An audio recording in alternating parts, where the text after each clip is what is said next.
Bonjour à toutes et tous. Dans cette vidéo sur les fonctions affines, nous allons examiner ce qui se passe dans les cas particuliers où le coefficient de linéarité d'une fonction affine est égal à 0 ou lorsque son terme constant est égal à 0, notamment ce qui se passe graphiquement. Et ça va aboutir à deux définitions essentielles, celle de fonction linéaire et celle de fonction constante. Rappelons d'abord qu'une fonction affine est une fonction qui peut s'écrire sous la forme f de x égale m fois x plus p, avec m et p des nombres réels constants. M s'appelle le coefficient de linéarité et p le terme constant.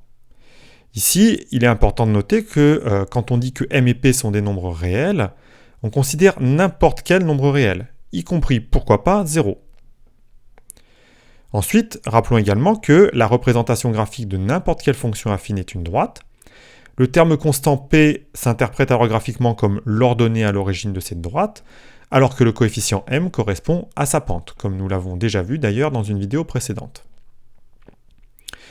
L'ordonnée à l'origine indique à quel endroit la droite coupe l'axe des ordonnées.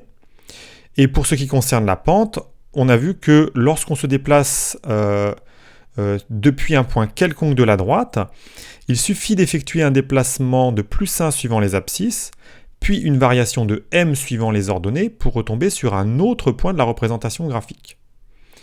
Rappelons aussi que si m est positif, la variation correspond à une montée, alors que s'il est négatif, ça correspond à une descente. Bien. Alors, que se passe-t-il dans le cas particulier où le terme constant p est égal à 0 ?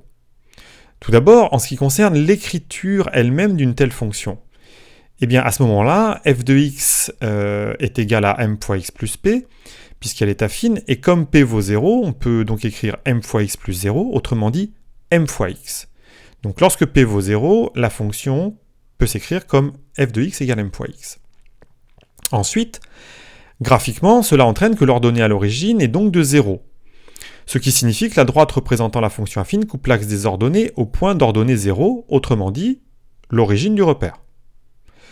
Par conséquent, la représentation graphique d'une fonction affine dont le terme constant est nul est toujours une droite qui passe par l'origine du repère. Deuxième cas, que se passe-t-il lorsque c'est le coefficient m qui est nul ?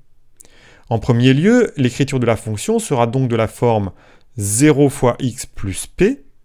0 fois x, ça fait 0, autrement dit 0 plus p, autrement dit finalement p. Et puis graphiquement, la pente de la droite est donc égale à 0. Par conséquent, lorsqu'on part d'un point quelconque de la droite et qu'on effectue une progression horizontale de plus 1, la progression verticale qui suit est nulle. Autrement dit, on ne monte pas et on ne descend pas, on reste sur place. Du coup, la représentation graphique d'une fonction affine dont le coefficient est nul est toujours une droite parallèle à l'axe des abscisses. Eh bien, comme ces deux cas particuliers de fonctions affines se rencontrent en fait assez couramment, on va leur donner des noms spécifiques. Première définition, celle de fonction linéaire.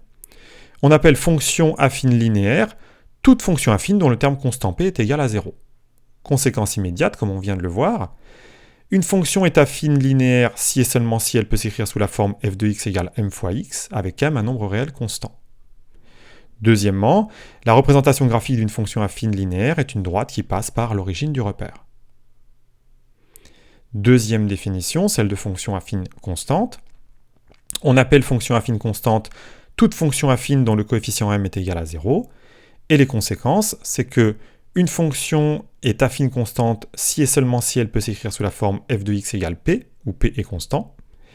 Et ensuite, la représentation graphique d'une fonction affine constante est une droite parallèle à l'axe des abscisses. Deux remarques finales pour terminer. Il y a une fonction particulière à laquelle on va s'intéresser une minute, c'est la fonction f qui à x s'associe 0. Alors, d'abord, on va voir qu'il s'agit bien d'une fonction affine. Elle peut bien s'écrire sous la forme f de x égale m fois x plus p en prenant m qui vaut 0 et p qui vaut 0 en même temps. Eh bien, cette fonction est donc à la fois une fonction affine, constante et linéaire. Et d'ailleurs, c'est la seule qui soit à la fois constante et linéaire. On lui donne un nom. Cette fonction s'appelle la fonction constante nulle.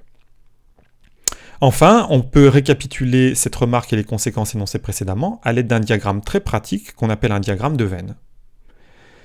On représente d'abord l'ensemble de toutes les fonctions affines sans distinction, Parmi ces fonctions affines, il y a un groupe plus petit, celui des fonctions linéaires, représenté ici en jaune, qui a x associe m fois x. Puis on a un autre sous-ensemble des fonctions affines, celui des fonctions constantes, représenté en violet. Et il y a effectivement ici ces deux sous-ensembles qui se croisent. Alors pourquoi ? Eh bien parce qu'il existe une unique fonction qui fait à la fois partie des deux familles, c'est la fonction constante nulle. Voilà donc un petit diagramme qui récapitule avantageusement un certain nombre de choses qu'on vient d'énoncer juste avant.